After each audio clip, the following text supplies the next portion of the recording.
अब यस्तो छ कि होइन, म त अब आफू त मिडल क्लासको केटा पऱ्यो एकजना म होइन, एउटा सानो परिवारको एउटा सानो छाप्रो घरको केटो हो म। अब के नै भन्न सक्छु र मैले भिडियोमा होइन, त्यस्तो केही त मलाई बोल्न आउँदैन। अब मेरो वास्तविकता चाहिँ म बोल्न चाहन्छु, त्यस्तो केही त म बोल्न जान्दिनँ, मलाई त्यही पनि होइन। अरूले जस्तो गफ दिन त म सक्दिनँ, त्यस्तो केही अब हावापावा कुरा गरेर म तपाईँहरूले केही त्यस्तो भ्रममा पराउँदिनँ कि।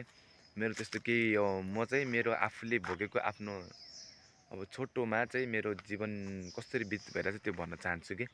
अब मेरो चाहिँ जीवन के भन्दाखेरि म चाहिँ एउटा सानो गाउँमा जन्मेर हुर्केको होइन, सानो छाप्रोमा झुपडीमा हुर्केको छोरा हो म।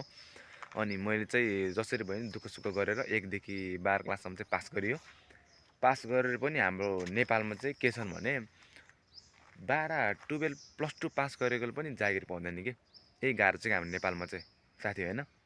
त्यस्तो म मात्रै होइन कि थुप्रै छन् कि त्यस्तोहरू चाहिँ, बेरोजगारहरू थुप्रै छन्। त्यही भएर हर युवाहरू चाहिँ खाडीमा जानु परेको छन् कि। युवा मात्रै होइन, 40-45 वर्षको त्यो बुढाहरू पनि त्यो अब त्यो बुबाहरू पनि जानु परेको छ कि विदेश खाडीमा।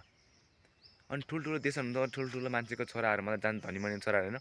अब हामी जस्तै मिडल क्लासकोहरू त के गर्नु त, खाडीमा जानु त हुँदैन, अरू उपाय छैन।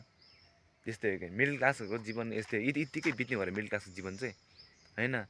अनि मेरो नि सोच के आयो भने अब यो कोरियामा चाहिँ धेरै मान्छेहरू जान्छ पैसा कमाउँछन् होइन। मेरो नि सोच त ठुलो छैन, म पनि अनि कोरियन ल्याङ्ग्वेज पढौँ त भनेर म पनि आएको छु यहाँ साथी। ल्याङ्ग्वेज पढिरहेको छु अहिले कोरियन ल्याङ्ग्वेज म अहिले। मेरो सोच पनि त अब ड्रिम कोरिया भन्ने छ नि त होइन। मेरो पनि अब पैसा कमाएर आमा बुबालाई खुसी राखेर ठुलो घर बनाउने होइन। आमा बुबाले मलाई जसरी दुःख गरेर पढाउनु भएको थियो त्यसको गुण त मैले तिर्नु पऱ्यो नि त। त्यसको लागि मैले दुःख गर्नु पऱ्यो नि त, पैसा कमाउनु पऱ्यो सुरुमा त। त्यही भएर म अहिले दुःख गरिरहेको छु। एक दिन अवश्य मेरो जित हासिल हुन्छ। म पनि आफ्नो आमा बुबालाई धेरै खुसी नदिनु सके पनि सक्दो खुसी चाहिँ म दिन्छु क्या साथी हो। त्यही भएर म कोरियन ल्याङ्ग्वेज पढिरहेको छु। म पनि चाहिँ आफ्नो लक्ष्यसम्म पुग्न चाहन्छु। मेरो जीवन यस्तै हो र कोरियन ल्याङ्ग्वेज म पास गरेर छाड्छु साथी हो। एक दिन अवश्य मेरो जित हुन्छ क्या। यति चाहिँ तपाईँहरूले सुन्दैन होइन, मेरो यस भिडियोमा मैले भनेको छु म अवश्य पास हुन्छ क्या। तपाईँहरूले एक दिन देख्नुहुन्छ, म भिडियो पनि हाल्छु। अब 1-1 वर्ष पछाडि हाम्रो इक्जाम हुन्छ होला, त्यसमा पास भएको भिडियो पनि हाल्छु क्या, कन्फर्म ल साथी होला। यति चाहिँ सुनेर राख्ने क्या, भगवान् मलाई साथ दिनुहुन्छ क्या।